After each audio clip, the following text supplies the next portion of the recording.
Bellinferno throws down the challenge. They're stride for stride in the straight. Halfway up the running, Bellinferno and Ceremonious. Bellinferno just in front of Ceremonious, and Bellinferno is just going to get there. Welcome to Bet Doctor, behind the curtain look at how pro punters operate. I'm your host Scoot. I'm joined in studio with Johnny Walter, fresh off the haircut. Looking good, mate. Haircut? Oh yeah, sister-in-law. That went down a treat. Thanks, mate. Big week. Yeah, got one over on the early quarter yesterday. So the first time victory on the substitute. So there was a two $3.50 chances. One comes out about an hour before the race. So they've already copped it in the slider, and now they're all on John O'Shea's that comes into odds on. It gets scratched behind the gates. So now both 5-2 favourites are out. And a moment of rare genius. I thought, well, these are all going now on the third favourite, which looks like an El Camel. So we'll just have a little sly, take advantage and lob the early quality, and all the poor substitute people got absolutely reamed yet again. Yeah, so double late scratching. Bit of a double whammy. What'd you tip? So now I feel good. 6 winners? Nearly took the card, didn't you? Well, the other legs in the early quarter were the good races for us, so it sort of fell nicely. But yeah, Warwick Farm. It's been good to us lately. Back in business. Beautiful stuff. I can't really catch a break. DK, how's things down in Melbourne? I don't know whether I'm Arthur or Martha at the moment. Scoot, just plenty on. If footy was back last night. New major sponsor, Nico. New major sponsor. Who do you reckon? In front of the training tops for the kids. I don't know about that. Resi Max Group for the juniors. Look out. Aussie stepped up to the plate, so look out. Major sponsor. But no, footy's back. Cricket played. Actually, I forgot to tell you the other week, I played my first game of cricket for 30, since I captained the thirds at school 30 years ago. Took a wicket. They did tell me in the vets cricket, shit gets wickets. So I got bloke hung the bat at one of mine outside off stump. So they're short again on the weekend. So I'll be buttering up there, and bought a horse yesterday, Nico, and oh mate, kids sport 5 nights a week. I'm Taylor Swift's on next week. First lot of tickets turned up last night, mate. So I'm under the pump. Everything's going on. If you need a major sponsor, surely Wheelo Racing's putting his hand up. You've been carrying for the last 6 months. Carrying. I forgot. I better stamp him. Mitch Beer's got his sign down at the footy club there, so put the Jay Wheelo sign on the other wing. Mate, tell you what, if you're sitting out in the field for 6 hours on a Saturday playing cricket, you wouldn't have much spare time for the rest of the week. Surprised it's you'd short and succumb sharp. to that sort of 25 nonsense. overs, it's all right, and there's plenty of beers and whatnot, and the kids it's a bit of a kit and giggle, but no, it's a bit of fun. The kids love watching that. Isaac ripped me up because I see him play all the time. He said, "Oh, Dad, I want to watch you play." So there we go. Watching my middle-aged seamers outside off stump. Anyway, bit of fun. Might have to get Cheryl to get some candid footage of DK. I'd love to see him steaming in. All right, we'll see what we can do. Nico Noonan. Mate, you're back in business this Saturday. You're excited to step into the autumn, so subs are back on for this Saturday, which is good. But speaking of sporting endeavours, I don't know, must be something in the water. You're thinking about pulling the boots on this season. Can't be true. Yeah, thinking about it. I've had a few offers, so we'll see how we go. But we've got to get through the start of the autumn carnival first, and a bit of a pre-season, which hasn't kicked off yet, which probably isn't ideal. But anyway, huge weekend of racing. We got the CF4 obviously down there at Caulfield, and then Hobart is massive weekend down there with the Hobart Cup on Sunday and a huge meeting on Friday as well. So we are heading the form guide for the next few days, but I think there'll be a few winners, so it should be all worth it. Continuing the sporting theme, Gil McLaughlin's mooted as the next RV chair. He's got good experience with government. He owns horses. Him and James Jordan had a winner that looked pretty impressive at was it Murray Bridge yesterday, which was good. And I think he's got pretty good credentials. He's used to sweeping drama under the carpet. There's none better than the AFL at burying scandals, so Gil might be the one that brings back DK Weir. DK. Well, his best one, the best attribute is that he is very, very qualified at dealing with groups with vested interests, because he was dealing with 18 club presidents and whatever he had there, plus the women's, plus everything else. Like, imagine handling, racing will be a breeze with him. You would think with all the club presidents all wanting their piece of the pie and their bits and pieces. So he'd be used to that. So he'd be well qualified for the job, in my opinion. Does he scary that PVL's endorsing him?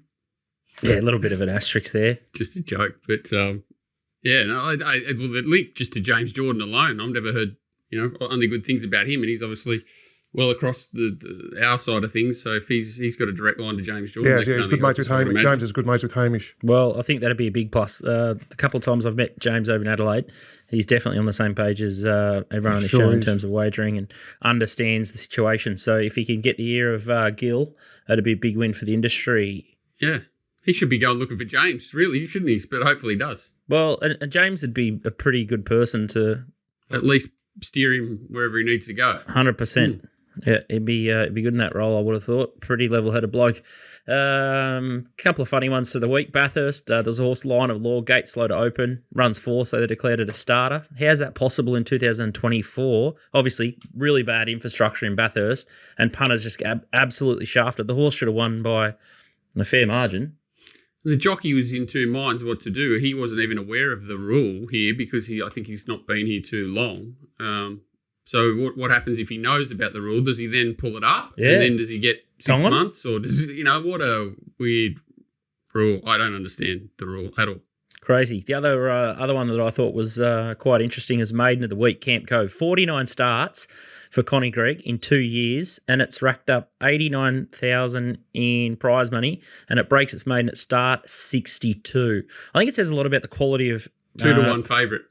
Hey? 2-1 favourite on the 3-day backed. backup. And backed. On the 3-day backup. The big syndicates love the Yeah, quick backup. 61 start. So 61st start, 100 and something. And after the race, interviewed her, and she was kind of half disappointed because she literally called the horse a walking ATM.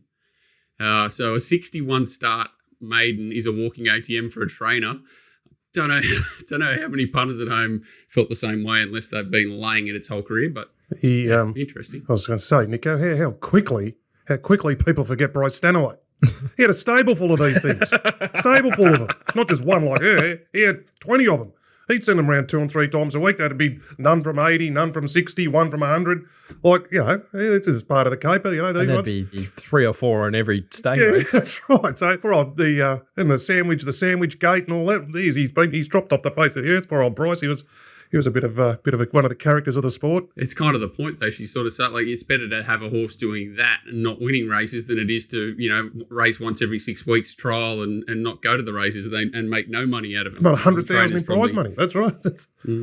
Just from entry fees and rebates and whatnot. Yeah, 19 placings that it had. Yeah, I play golf with a bloke up here.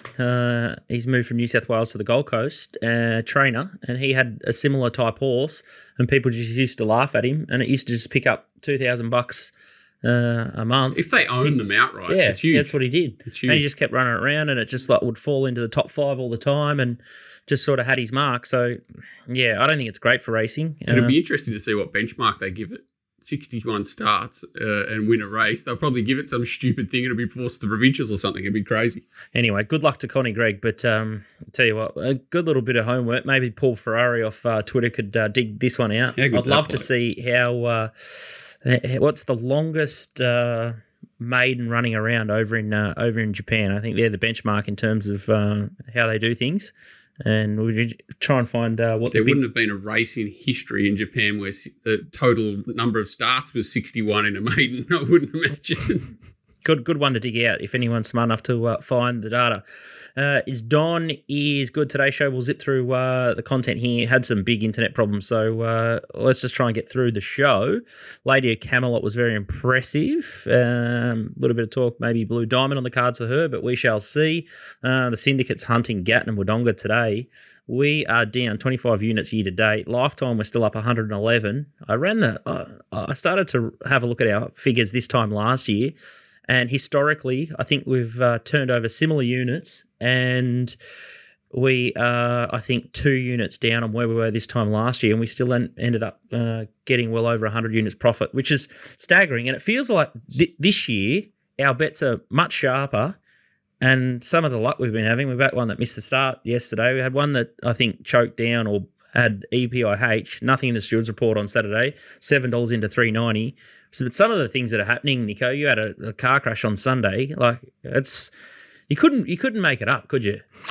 Yeah, it's been a bit of a tricky run, but I think these sort of off-season periods can be a little bit tough sometimes. You get small fields, there's just not a lot of depth in a lot of races, and if you sort of make the wrong decision, you can be costly if you're betting in the short end of the market. So yeah, I'm probably glad that there's a bit of quality back in a few of the big races down here in Victoria, and hopefully a bit more depth in our fields, DK. Just no field size at the moment, which can make things tough, from a turnover point of view as well. You look at a race and you're like, where's the angle here? There's just nothing going on. So there's definitely a lack of quality and a lack of runners down here at the moment. And combined with the scratching mentality of the trainers down here, who just enter it 3 times and pick one, and you can have a perfect day, good for, beautiful thing, and there'll be 10 scratchings out of a 18 horse field or something like that. It's just, I just love scratching down here. That doesn't help things at all. No, I'll tell you what, you got your head in Victoria. They're not the Lone Rangers down in Victoria. It's in Sydney. It's in heavily in Brisbane. Less so, I'd say, in Adelaide. We look around the place. Scratchings and things. Scratchings is they've insane. got a reasonable amount of meetings. Sydney's just insane. But I probably turn, like bet-wise, the silly stuff I send out, used to send out probably 20, 30 bets a week. Sometimes they'd be, 2 or 3 horses in the one race, so not that many races. But I would be 15% of that now, which is probably the beauty of what you guys do with the syndicate stuff. At least you've got different sets of eyes over all these races. Like I can't. There's no way in the world I can find something has changed, whether it's market percentage, increase of races and the, dilution of quality, whatever has changed. It's a lot harder, certainly, to find bets. So it's good to have eyes over as many races as possible. So it's be interesting to see how that continues to happen. And I even think it's just super hard at the moment, even to send 2 horses in a race, given the market percentages that are on the board. It's that's it, and unless you're betting very late and something weird happens, and it's hard to do that. Send out, keep everyone happy, it's a very difficult balancing act. And then riders also. So there's a lot of changes. Not good. Prost was very good last week. We got Randwick Saturday. You're finally happy. So some of the really good horses are back. So we'll sink our teeth into a couple of those ones. Nico Herman Hess just stuck his nose out. That was it was a great read and a big win. And as you said, Hobart Cup this Sunday. So that looks good. Daytona Bay was too strong in the race that I previewed up at Eagle Farm. It was good to see good James Orman back there, went to the front. I know a couple of people have been frustrated with the way he's been riding. He's been getting, maybe lost a little bit of confidence, but good to see when he pushes one to the front. Right, poor old Emperor camped up like I was going to put 6 on him and said, I want 1,000 metres, not 1,400, thanks. Yeah. Splatsky. We're going to have a quick look at the 2-year Preludes. There's plenty of product on the shelf, so we might be a Melbourne racing show this week. And the TopSport Steamers, they found that Daytona Bay bet.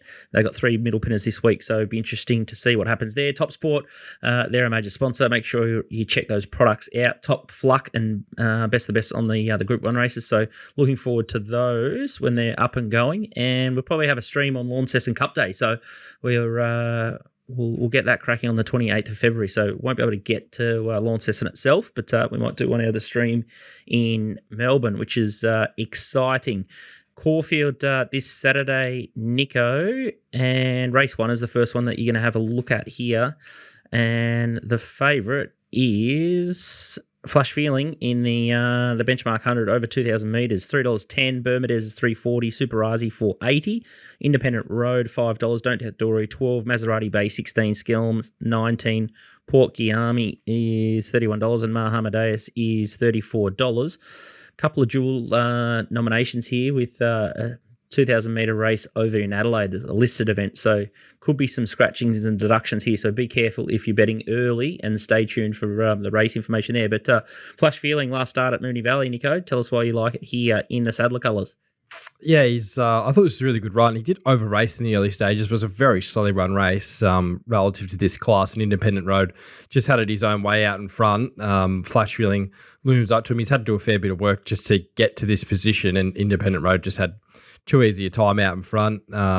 Probably we would have loved if he went past here, but I still think just in a different run race shape on Saturday, hopefully there's a little bit more pressure on Independent Road, and even get into Caulfield where Flash Feelings run some good races back onto a bigger track than Moonee Valley. I just think the horse is flying this campaign. He returned with a win.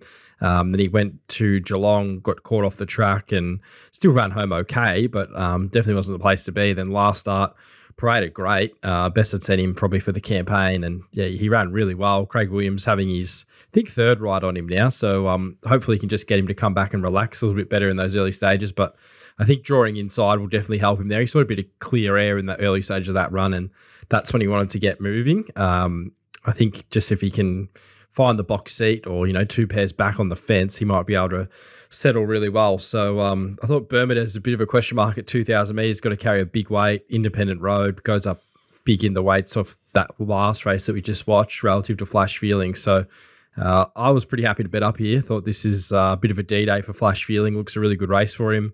Should get everything in his favour. And if I think he gets the gaps at the right times, he'll be winning. Any thoughts there, DK, or Bermudez looking for 2,000 metres? No, I don't know about that. Don't know about that with Nick Owen. I think he's a bit of a pack animal, Bermudez. And independent road, it just tortures me, independent road. I was with it with a big weight pull against Dunkel, and I was against it the other day and fucking won. So now I'm happy to find a way against those two, which Nico's done there. So maybe siding with him. Without firm opinion, Nico's the man on the 2,000 metre plus races in Melbourne. Beautiful. All right, let's spear straight in. Caulfield race 2, and it's Chevalier de Four, $4.60. Divine Purpose, $4.60. Oceanic Flash, $5. Galeus, $5.50. Worthermeyer, $8.50. Pearl Rain, $10. Piercing Sky, $11. And you can get much better the rest. Chevalier de Four is the horse that you like here. Nico? Yeah, it's just a bit of a grinding run here, but this is, again, another slow run race. Tycoon Beck ends up the winner. She's pretty handy on her day when the right sort of setup comes. I think she got it here. This was him last start at Sandown there in the grey horse, and notably he doesn't have the blinkers on, so he gets the blinkers back on Saturday.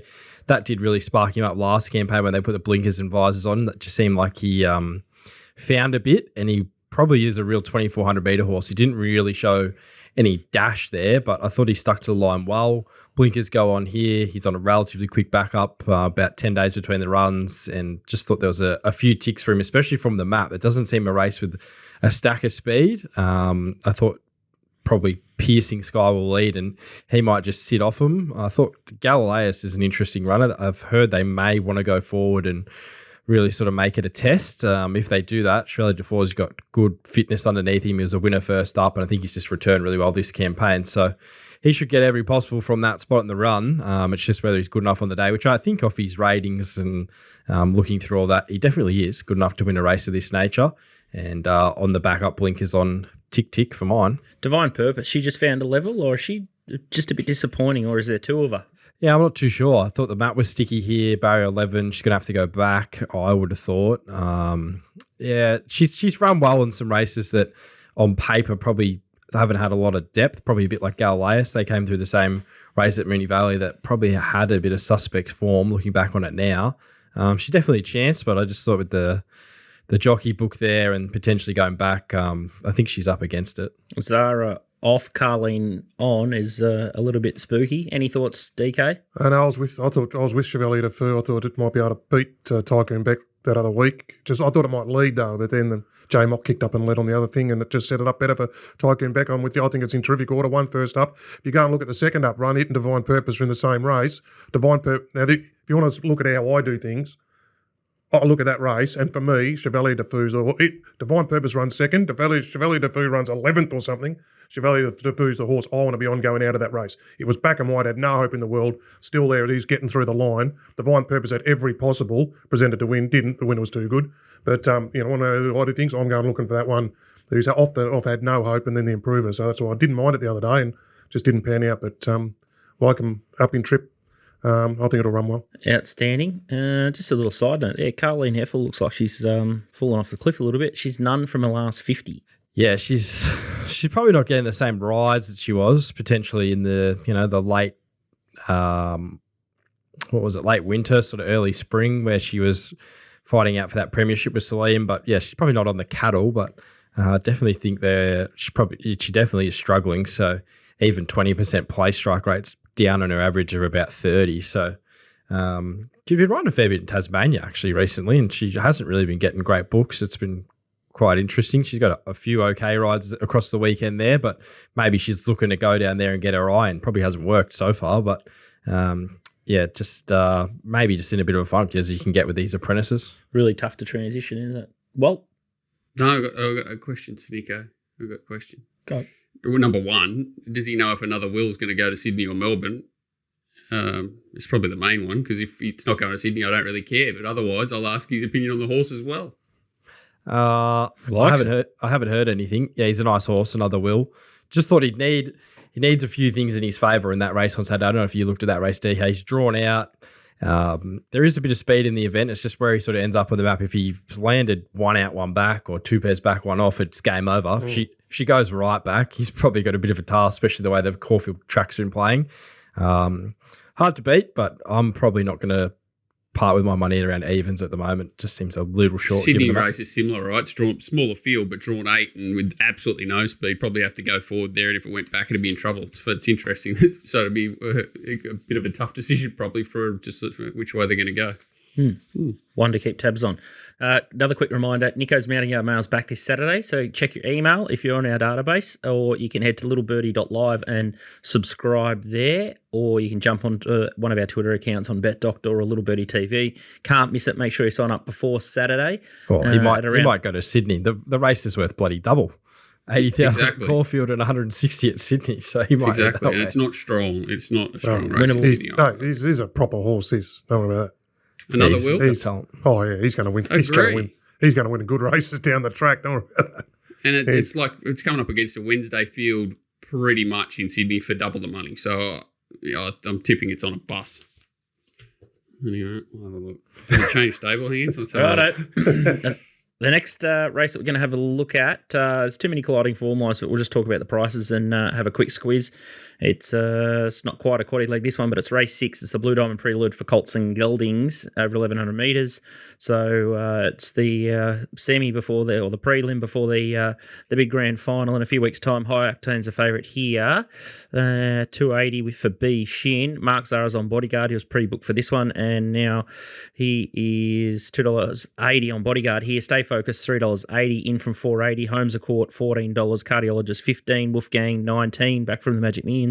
And you got Untapped at 21 and Better the rest. So Mark Zara was only got the ride from High Octane because he'd already had the ride for a Bodyguard. So he hasn't really said too much about either of them in the press that I've heard. But horse that you didn't mind and I didn't mind also was Stay Focused, and I'm interested to hear that the Stokes camp or the owners, the Bennett Racing team, they're saying if the track's too hard or it presents like it has in the last few occasions at Caulfield, they might scratch and take him to the Talendert and wouldn't be worried to back that horse up. So that concerns me a little bit, and maybe barrier 3. I'm not sure whether that'll suit him either, Stay Focused. So I'd be wary betting into this market very early, but I think it'd be hard to beat in the Talendert, Stay Focused. But this race, I'm not sure how I'd play High Octane versus Bodyguard either. Any thoughts, Nico? I think Bodyguard's the best horse in the race. The form lines around him have stacked up through his Flemington win, doubling downwards in that race. He won over Cup Week, beat Odin's son. So, it looks okay.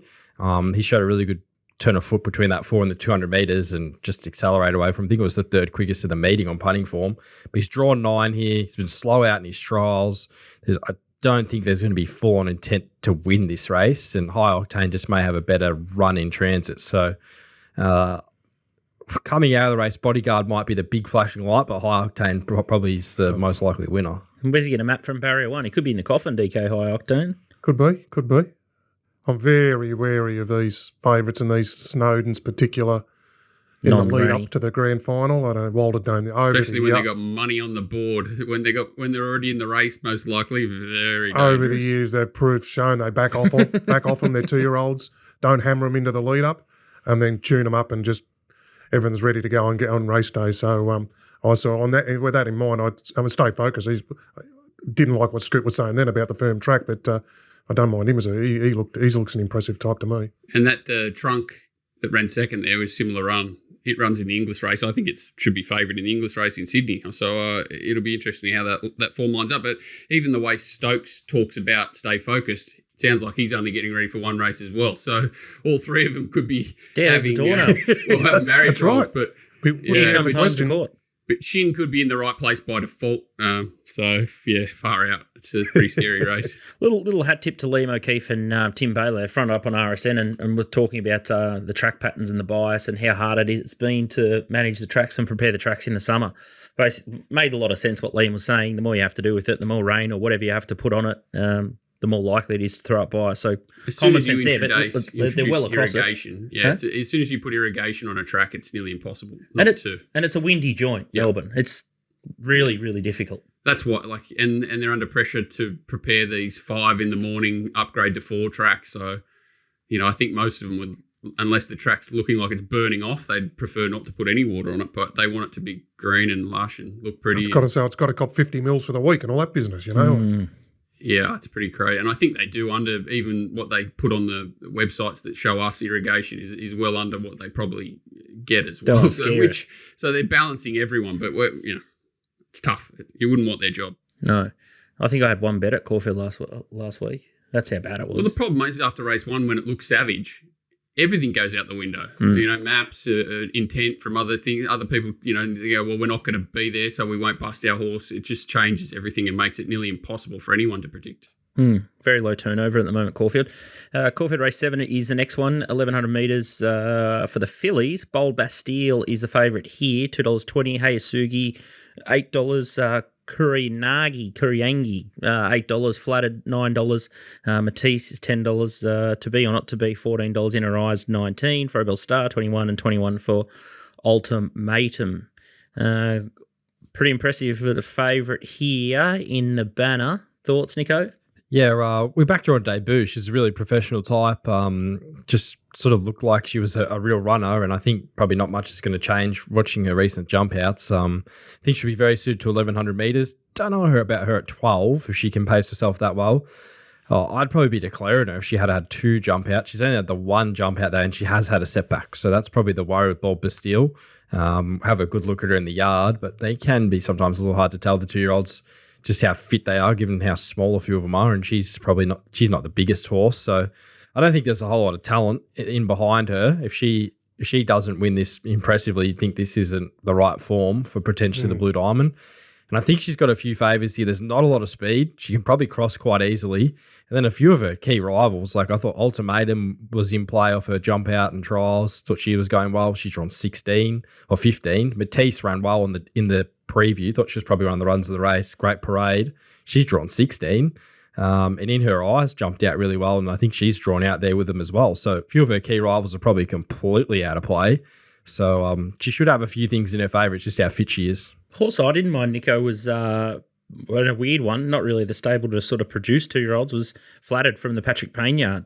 I thought she was good in the Merson Cooper and suggested she needed a bit further than the 1,000 metres that day. Yeah, she was only tiny when I saw her in the yard as well. So I think Zaziz, the dam, was a 2-year-old, early running 2-year-old for the stable and the connections. Won on debut at Bendigo, then won the Magic Millions race in Adelaide by the looks of it here. So probably not a shock given her breeding. I like the recent trials. She is a bit of a bad beginner, which didn't help her on debut, DK.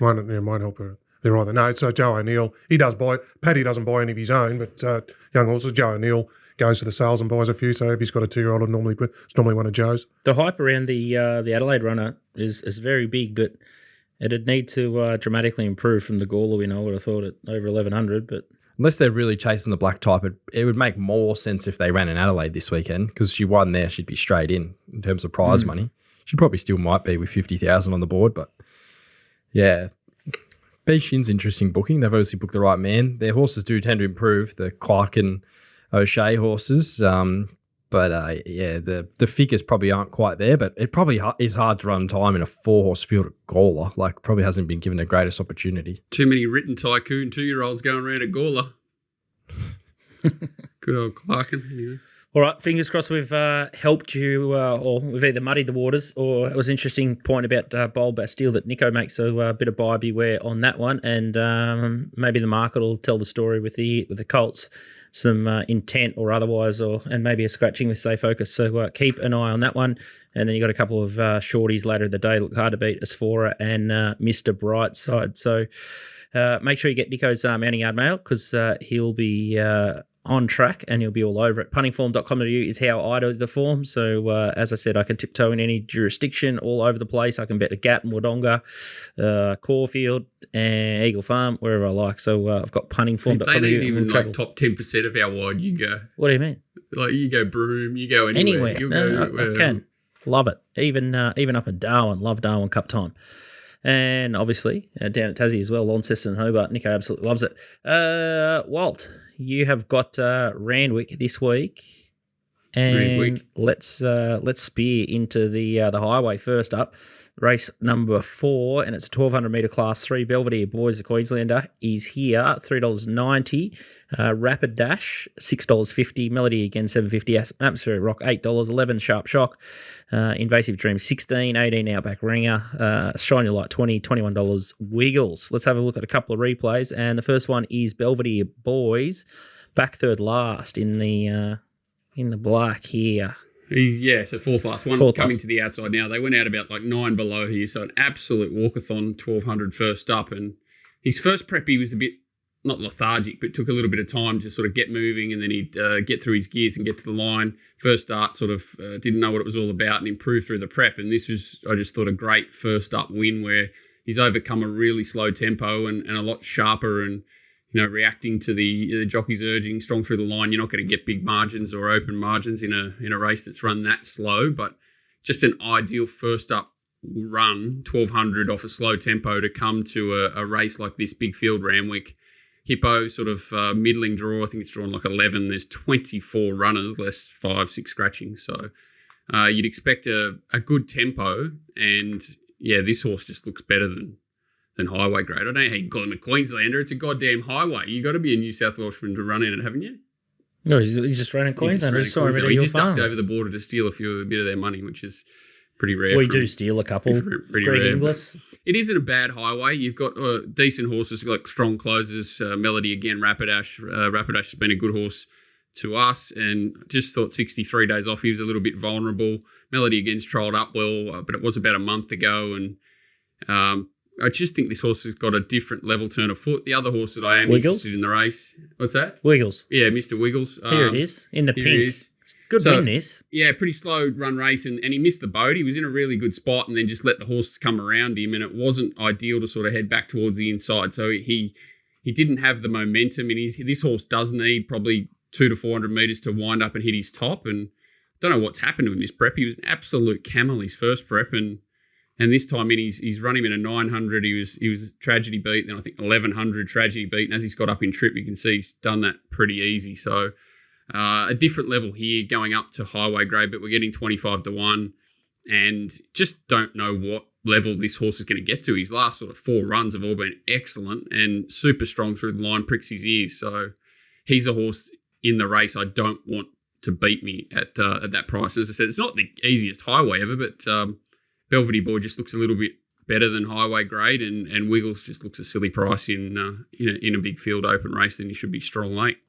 I thought Rapidash was the forgive last start. He was, but even first up, like he did beat Black Duke, who's come out and won. I think he won at Wyong, and then he won in town since. So that form's really solid. It's just he's only $6 off a setback sort of run in 63 days, and if he was double figures, I wouldn't be letting him beat me. I'd be happy sort of for the shorter ones to be the ones that beat me. But I think he's well enough found at $6, and you kind of just got to cop it sweet, haven't you? If he beats you, I think.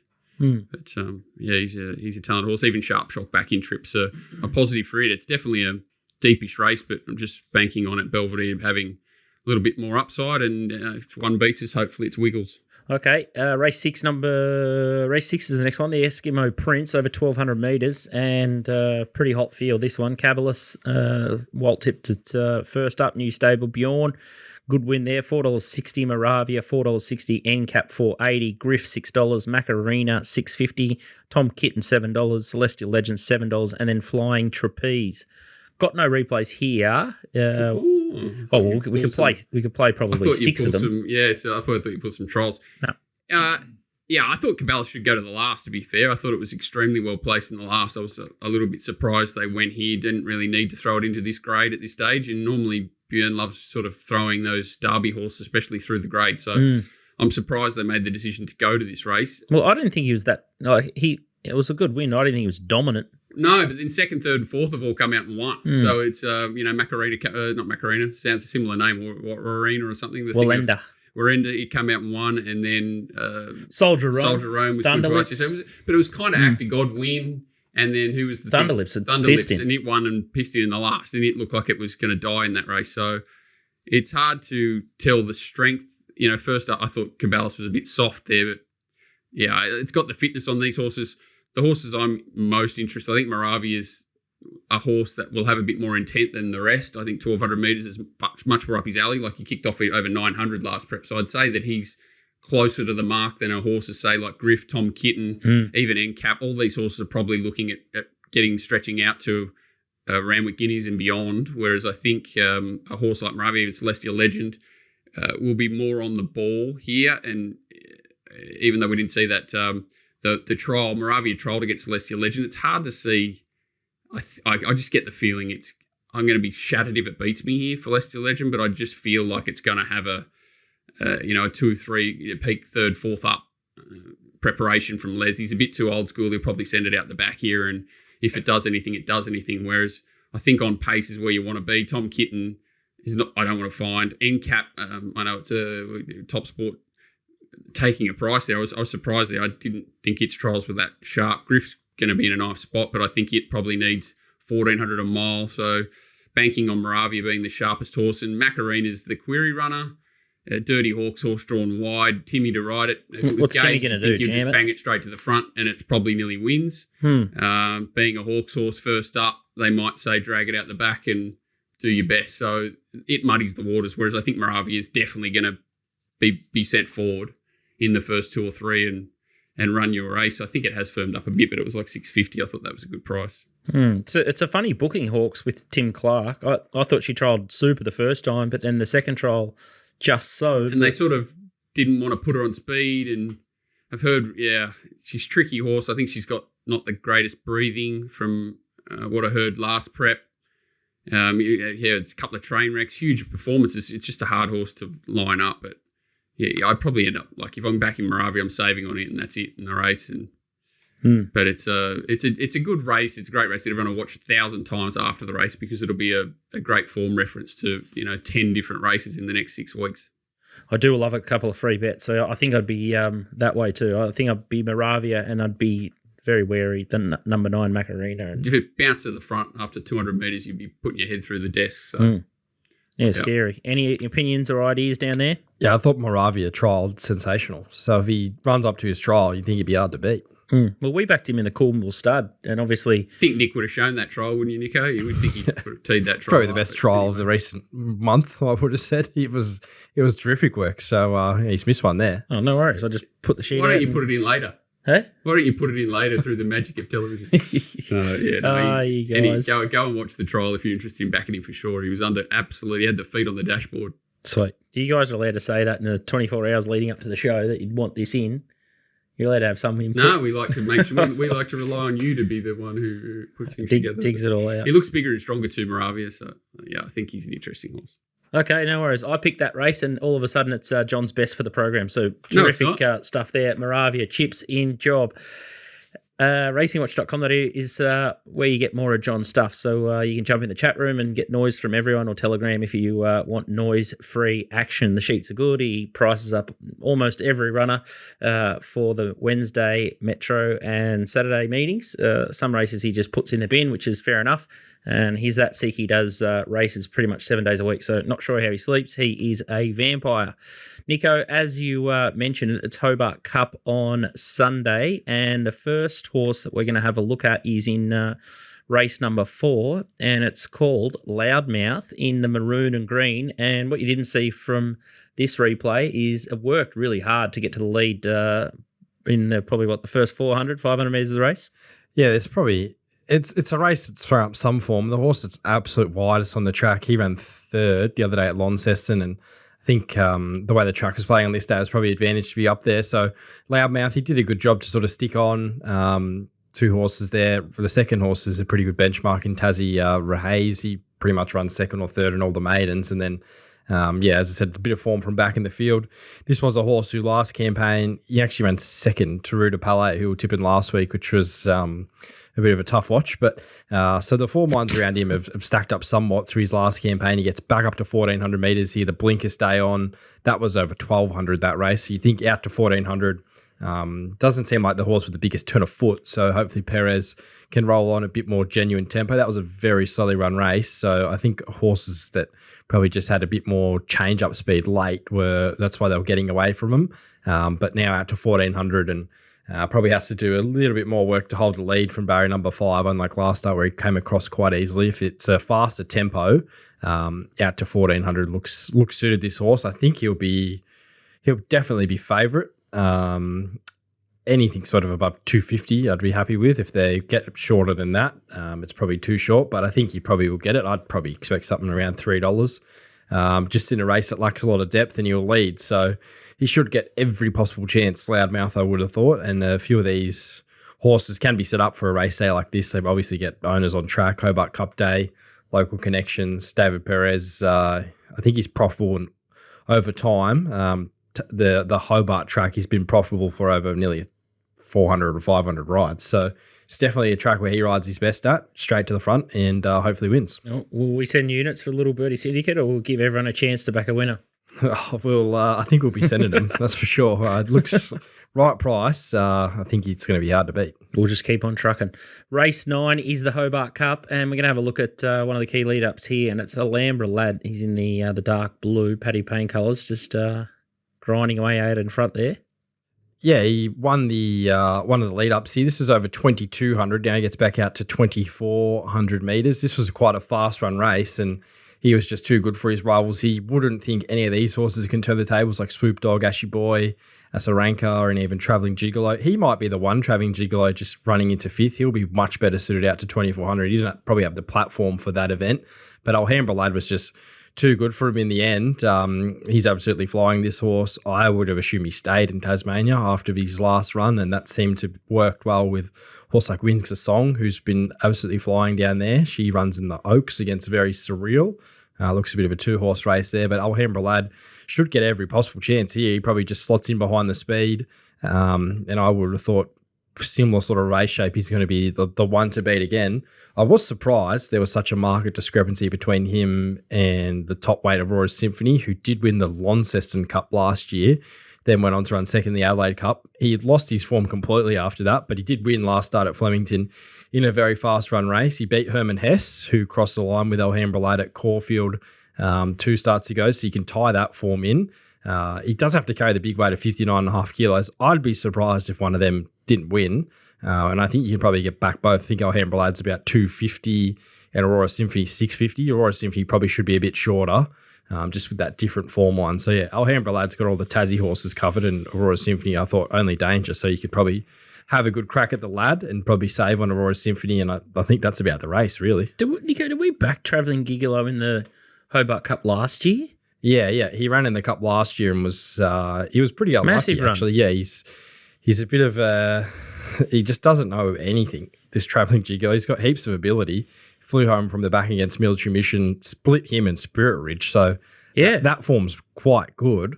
He'd only had sort of 3 runs, and he ran second last or last in all of them until last start, and he went 1,600 up to 22.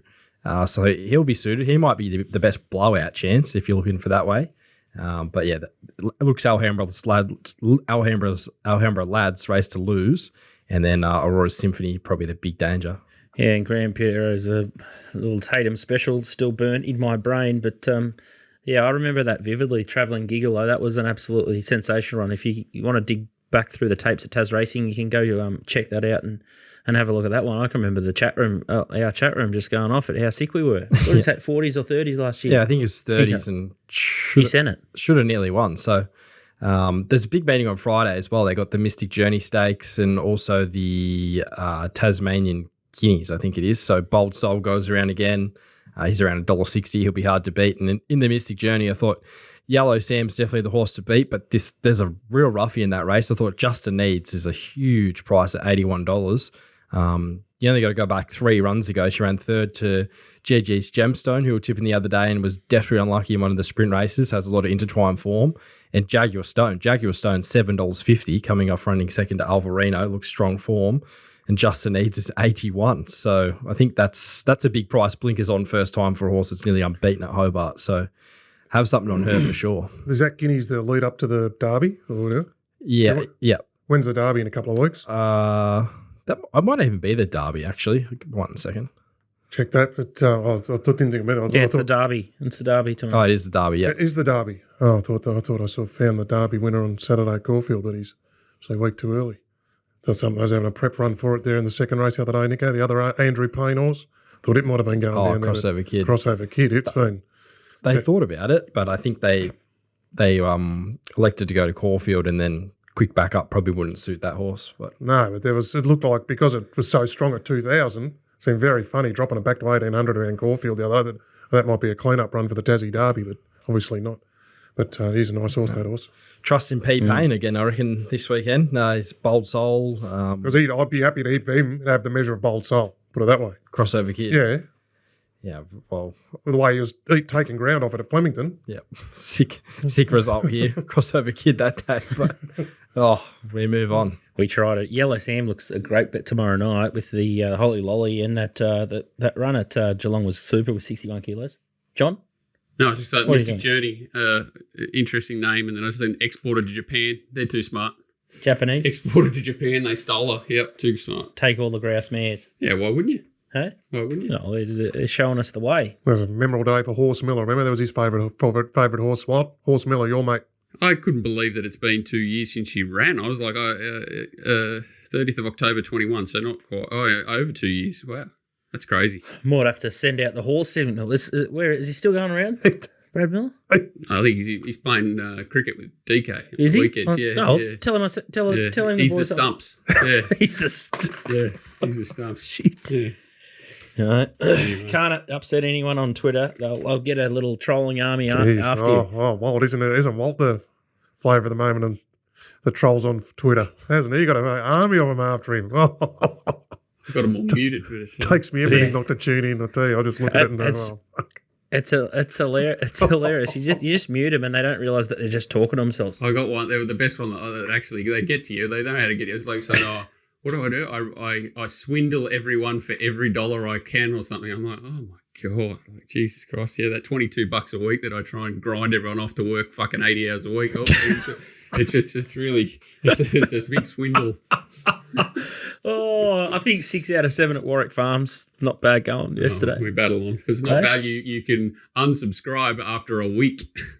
according to them, all your subs are written the wallpaper off the wall. He did 6 out of 7. It's the same. Narrative. Yeah. Exactly, narrative. It's a tough caper. I just wish the same blokes had put more energy into having a crack at everyone that's just smashing us for market percentage or actually like and taking and using all the money for prize money. Like, put your energy there. Like, everyone's just throwing out free information or info out there, and there's just this like talk amongst yourself. I probably get 30, 40 DMs a week, people asking questions. Like, it's great. You pick up things that you miss yourself just by people asking an interesting question. So it's like Twitter's great for 99% of the thing. It's just the one you just wonder where they're coming from. Out of those 6 winners yesterday, how many did you tip before the race? Well, it depends if you pay the 22 a week or you want me to throw it on Twitter and hand it to you, I guess. But Christ! And you're not allowed to say congratulations to someone for a good ride. Apparently that means you backed it. But that's another one I can never understand. Oh, well done to Molly Burke for riding 3 winners. That means you had the treble, apparently. But anyway, whatever. They are what they are. They got a fair bit of time up their hands. Wish I had that amount of time. TasRacing FormplusPro, if you've got plenty of time, you can do your own form and you can do it for free at tasmanracing.com.au, and you can access additional replays, head on Stewards Vision, and you can build your own black book and receive alerts via SMS or email. So if you're out there and you're twiddling your thumbs on Twitter for too long and you want to do 60 or 80 hours and get tortured by the form and the punt and lose your mind, you can do it down at TasRacing, and you'll join the dots down there. But we are going to do a Launceston Cup live stream, which will be a cracker. There's some great supporting cards there. So it's I think it's Rosehill, Flemington, Eagle Farm or Doomben, and then maybe Morpheville or Murray Bridge on the 28th. So I think we'll be doing well. there, and just listening to Nico, he knows the Tasmanian form scarily well. So hopefully we can get a couple of nice rides there, and all the form will just feed through from this Hobart Cup meeting, no doubt. So fingers crossed. And if you're planning on going to the race meeting, it's an absolute belter. $100 on the plane over from Melbourne. If you've got the time to go have a look, support Tassie Racing. We battle on. Donny's best last week was Lady of Camelot. That was an easy watch, and it was hammered $2.20 into $1.50. The big boys played. This week he's got Canterbury Friday, race 3, number 2. We don't have a video for him. We've obviously had those internet problems earlier today, and he's obviously had the same drama. So Canterbury race 3, number 2, Le Vampires. That's the cabalist form, Lines. Yeah, it's a funny horse, but it's definitely a race horse. Like once it gets out there, it's one of typical gay. I honestly haven't got to the race because there's 47 bazillion races between now and then. But I can think of worse horses to hang my hat on than it. No, you just tip it after the race. Doomben Saturday, race 6, number 8, Damo Days. This is a Golan lightly raced horse, and I haven't got to Doomben race 6, surprisingly. Either, so it's about around the $4 mark. So obviously there he's 2 bets at Donny, seeing them reasonably well at the moment, and It should be a good contest. That Ballet d'Esprit is in against Le Vampire, which is that thing that led all the way. The Kenzo went like an absolute rocket, so it'll be a good test for Le Vampire to sit outside it potentially and beat it, but interesting. We shall see. And Damo Days hasn't got the easiest race either. That's why I haven't gone into depth with that one. TopSport Steam, last week, Daytona Bay was a beauty. This week, they're going Randwick race 6, number 3, NCAP, 500 at $5. And I think Gary, better. Yeah, I thought Gary Patelli sort of, he thinks he's thereabouts, and he just hopes he'll be thinking he'll win everything. So I don't think he'll have it right wound up, like it's 2 trials. They gave it a fair dig in the trial, and it sort of wasn't a fast run trial, and it went okay, but doesn't look sharp. I think a sharp horse will win this race, so I think you'll get a better price, and if it beats you, it's on the way to better things. This prep off its trials. 1400 might be its go. Race 8, number 2, Omni-Man, $400 at 6. So Frill's very short in that race. It's like $250, and it's always scary taking on unbeaten horses, but it's sort of tough, but it's a weird horse. But I think Frill drawn inside on Saturday. If it gets any pressure, I'll probably be trying to get it beat personally. So I think it's a good race to go looking around it. But I think Omni-Man's the one that I'm hoping sort of brings it unstuck. I don't know if it'll help Omni-Man, having Frill in the race. So I'd be probably trying to find a closer, but I think it's the right race to bet in. I'm just not sure if Omni-Man's the right horse. I thought they'd bet closer to $4 Frilled. I think they will, because especially if the fence is not, red hot or something like that, it's probably going to get some pressure. There's 4 or 5 drawn out wide there at the moment without scratchings that look like they want to head forward, and there's some decent closes in this race, and it's definitely not 900 around the valley, or is it? So 1,000, yeah. What do you think of this horse? You boys seen this horse at Moonee Valley, or can you remember it? Yeah, I bet up. Thought it looked outstanding in the yard, and he didn't do anything. So busted. I'm a bit. Maybe I just got him on the wrong day on me, man. But Frilled looks like a really nice horse. Just if how big a jump that is for her first up is probably the question mark. But she raced her way through the grade. She did have a few things in her favour winning down in Melbourne the last few runs, but she's got heaps of upside, I would have thought. Omni-Man's got feed issues too, I think, as a rule. So like fresh is best. I think once it got down to Melbourne, it was a bit half cooked. So I think you got the raw end of the stick. Was that the first race on Cox Plate Day, wasn't it? Was it? Or another day? Was it at Caulfield? Had a couple of runs down there. Did it? Maybe Fiend Day, I reckon. Fiend Day. Be interesting to see how it goes. Caulfield race 10, number 8 is Australia. Ooh. 400 at $5. Probably a jump out spy. Did jump out really well down there at Cranbourne. Filly with good talent. So, yeah, I thought her and Blanc de Blanc looks a good race for those two. So, Blanc de Blanc Friedman's horse? No. Yeah. She tried really well up in Sydney as well. So, I thought it was between them. Yeah, it's a good horse. Australia. Who rides it? B. Shin. Johnny Allen. Oh, B. Shin. Even better. If B. Shin's on it, I was going to say that is like the best rider booking possible for that horse. If he can get her to settle a pair or two closer, and holy cow, she's a nice horse. Beautiful. DK landed a blow last week. Bell Inferno, $4.40 SP. Johnny right, Allen, the potato man. Huh? Got one right? That was good. Two in a row. Go against the bleeding obvious. Yeah, everyone was a tip to the bleeding obvious favourite. Placing. As I told you my MO before, go and find the one that off the excuse run. It's run 7th when it should have run 3rd or something, and then you get the good odds next start. But Johnny Allen, that's the key, finding them when they can go forward. He put it in the 1-1 at the Peach run and was able to clear the favourite. So got that right. We're skinny this week. They've went looking at Moonee Valley again, thinking, they'll have a 1,200 or 1,500. Went, no, dirty, rotten 1,000-metre maiden they're got on tomorrow night, so no Moonee Valley. Colac, there's no prices up, so can't go there, so we have to go tonight. I backed the thing, it was short and sweet, and race 1, French Flirt. I never thought I'd be saying this, Nico. Never thought I'd say this phrase. Let me ever. guess what you're about to say. You know, the most in-form camp in the state, Robbie Lang. How about that? Oh, he's got El Soliado, he's been good. He's got the Hey Fat Cat, and he had thought form, and he scratched on Tuesday. Would have won on Tuesday, but he scratched it. He's got a 2-year-old that goes good in the weekend or something, but he goes, this should have won. Well, not should have won, but it got held up from all the way up the Pakenham Straight, which is hard to believe last Thursday night, and I had something on it there. I was taking on the favourites, backed it. And that was a horror watch. So he's had a barrier trial last week, goes around this week. I know Beautiful View let me down at Kilmore last week. J Mock gave it every possible the other day, it overachieved. Lilica Alley Bet or something, it was horrible the other day. Mizuzuki, they're in single figures, it was horrible the other day. Like, C. Williams just, for the informed camp. I know it's no spoil at 2-5 to 4 or something, but you'd hope it'd get the job done. The race 1 tonight, French Flirt. All right, early listeners will be all over that, and the email will be out in time. So, bang, look early, bet early, and collect early, hopefully. Outstanding, Robbie Lang. Who would have thought? He's back from the abyss, and as DK says, absolutely airborne with a couple of those promising horses just hitting the line like absolute Learjets. Super Bowl on Monday, Walt.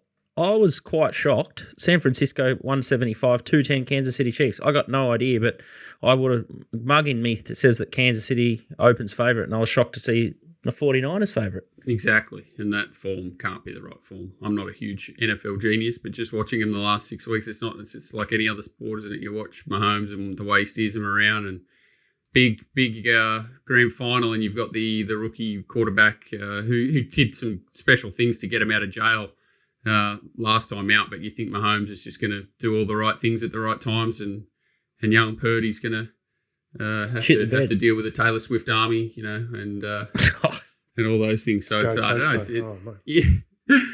It's crazy. Like it's crazy. But I think they should be like $1.50 favourites off what I've seen. But again, I'm no genius, and I was amazed they are not favourite. That great, yeah. Just the fact that San Francisco are favourite is.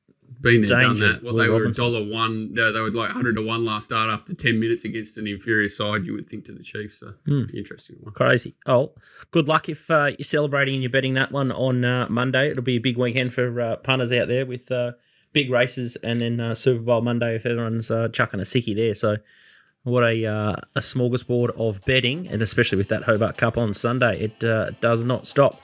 All right, thanks, boys. Got through the show. No internet problems, and we'll see you next week. Good luck on the punt.